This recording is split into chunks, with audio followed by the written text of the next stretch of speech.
Hey guys, my name is Wade Boyles, and this is the final team selection for the Southwest Transit project. So just to debrief, Southwest Transit is the largest competitor, our largest competitor has just released a new marketing campaign, and they offered a package that's pretty detrimental to our sales. So in response, our CEO has recruited a group of managers to strategically build a team for collaboration on a high volume marketing assignment. So this is a breakdown of the four candidates we've recruited to help lead this initiative. Um, Elizabeth is our first choice and will act as the team lead for this project. She's a great listener. She works well with others. She maintains a positive outlook. Elizabeth possesses the true leadership qualities that we seek, and she's also very confident in her leadership abilities.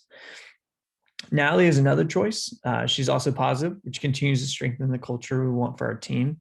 She's also incredibly competitive. So those are two traits we prioritize over all others. Doug is a third choice. He's extremely motivated, and he always he's always produces great quality work. He's very meticulous when it comes to the details of his work, which is a great balance that he brings to the team. Susan is the last choice for the team.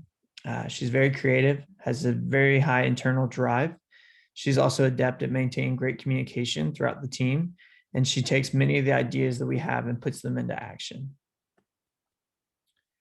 Team strengths and weaknesses. So some of our strengths, we look inward at our team, and we want to make sure each team member produces high quality work. We want to make sure that they maintain a positive attitude, that they kept high energy levels, and that they all had a competitive spirit.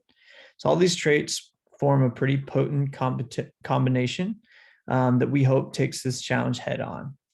Some of the weaknesses, as in all our strengths, there's also a downside of many of those.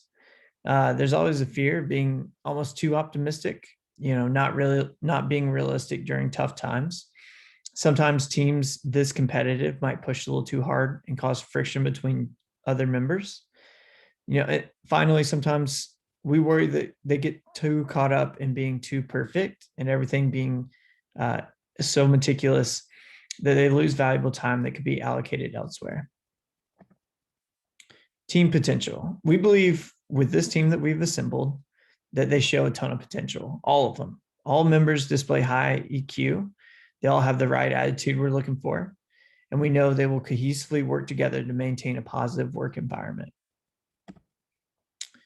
Motivation strategies. I'll discuss two different motivation strategies that I believe will come into play during this project. The first is cognitive theory. Cognitive theory states that the people draw on their experiences and use past learnings as a basis for their present behavior. Each of our members have plenty of experiences in different scopes of work. Each have their own unique expertise and experiences that they all bring to the table. With this current group, they have a great balance in skill sets and experiences that complement each other. The second strategy is reinforcement theory. This theory suggests that behavior is a function of its consequences. Ultimately, this is finding each member's sweet spot. We want to know where they excel, and we want to make sure they spend the majority of their time in that role.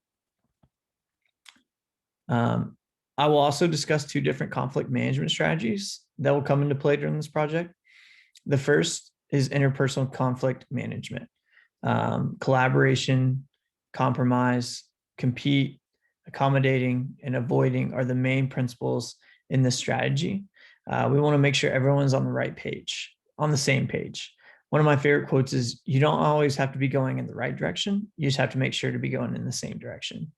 The second is proper documentation. So this theory is critical when a lot of disagreements arise. This conflict management tactic just helps create an open dialogue to discuss all the differing opinions.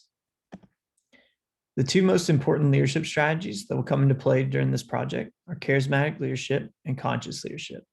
Charismatic leadership is properly articulating your vision, showing concern for others while also holding everyone to a very high standard.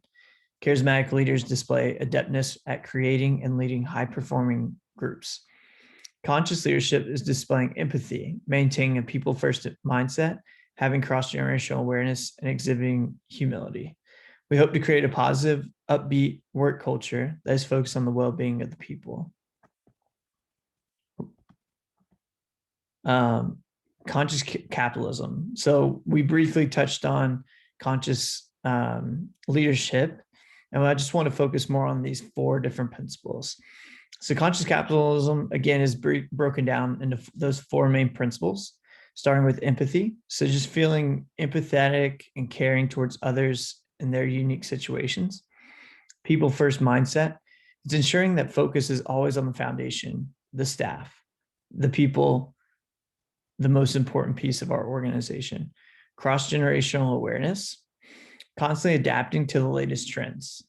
Humility, employees want to be led by a humble leader, by humble organizations. So this project reminds me of a documentary on Barry Wynn Miller that I recently watched. In this documentary, Barry fights against a pretty extreme crisis that's going on within his organization. He negotiates for a compromise with the focus being solely on taking care of his employees. And eventually everything was solved. The staff cooperated, joined hands, and made sure that the organization was more stable moving forward. This can also be implemented at Southwest Transit, as the team ensures that the organization is always the top priority, that the people in the organization are always the top priority, and everything is done for the betterment of the company and the employees. With strong leadership and a positive culture, I believe our team can produce an incredible outcome and change the trajectory of our company forever. These are my references that I've used. They're cited many times during my presentation.